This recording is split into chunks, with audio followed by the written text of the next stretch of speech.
so now we move into the derivative of exponentials and sine and cosine. These are three rules that you must remember as well for the remainder of the term, because they're gonna keep on coming and coming and coming, and we're gonna use them heavily. So you have to memorize this. There's no ifs, thens, or buts. So derivative of sine and cosine functions.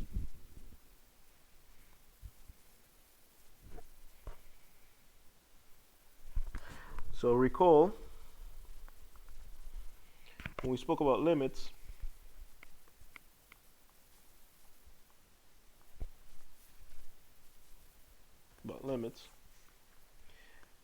we came across two special limits.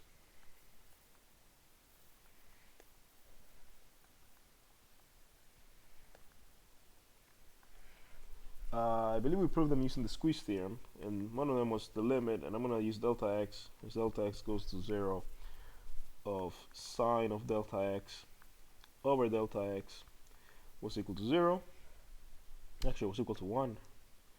And the other one, the limit as delta x goes to 0 of 1 minus cosine of delta x all over delta x was equal to 0. So we discussed this briefly when we were talking about limits.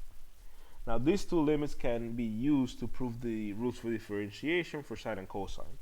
So I'm not going to prove them for you, but you can find again the proof online. But I will write what the derivatives for sine and cosine are, and you need to memorize them. There's no ifs, thens, or buts. So derivative of sine and cosine is as follows. So for sine ddx of sine of x, the derivative of sine of x is cosine of x, and the derivative of cosine of x is negative sine of x. Okay, the derivative of sine of x is cosine of x, the derivative of cosine of x is negative sine of x.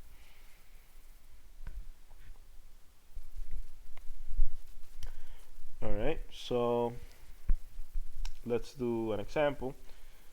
So examples. If somebody gives you y equals 2 sine of x, then here we could use the constant multiple rule, and we can say, hey, I know that y prime is going to be equal to 2 times the derivative of sine. The derivative of sine is cosine, so it's going to be 2 times cosine of x, but that's just simply 2 cosine of x. Okay, so that's example number 1. Let's do another one.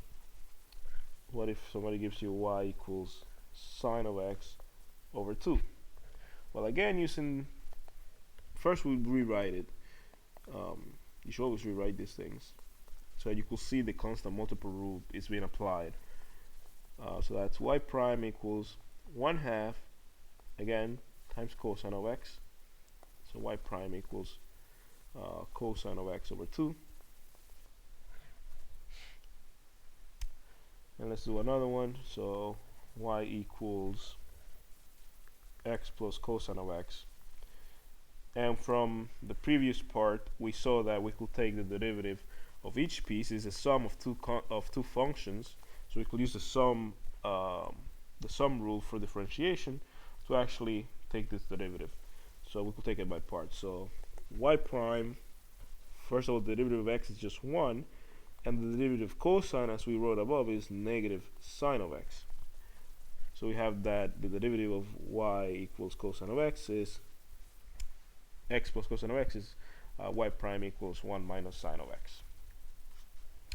Okay, so this is very useful for you to remember. It's gonna come back later on when we talk more about trigonometry. As such, you may be wondering, how about the other trigonometric functions like tangent, secant, cosecant, and their inverses, and obviously cotangent? All of them have derivatives, we will see them later on in the semester. We have to introduce one more rule before we could actually begin to see these guys reappear.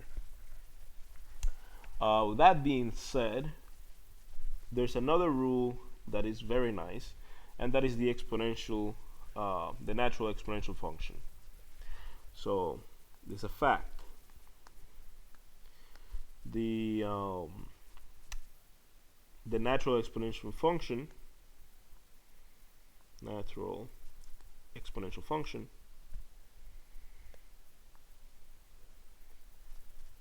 e to the x, is its own derivative.